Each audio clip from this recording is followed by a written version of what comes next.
अयोध्या में नवनिर्मित राम मंदिर में रामलला की प्राण प्रतिष्ठा के भव्य कार्यक्रम को लेकर भारतीय जनता पार्टी ने अक्षत कलश यात्रा निकालकर जय श्री राम के नारे लगाए।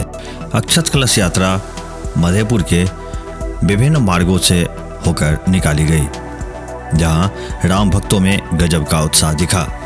मधेपुर मंडल संयोजक नर्मदेश्वर पासवान की अध्यक्षता में अक्षत कलश यात्रा जोर शोर से निकाली गई। कलश शोभा यात्रा में बड़ी संख्याओं में लोगों ने हिस्सा लिया। सिर पर अक्षत कलश रखकर शोभा यात्रा का परिभ्रमण पूरे बाजार संग मधेपुर के अन्य जगहों पर कराया गया। अक्षत कलश यात्रा में शामिल राम भक्तों ने जय श्री राम के नारे लगाए। जय सिया राम, जय सिया राम, जय सिया राम, वंदे मातरम, जय सिया राम, जय सिया राम, जय सिया राम, वंदे मातरम, जय सिया राम, जय सिया राम, जय सिया राम, वंदे मातरम, जय सिया राम, जय सिया राम।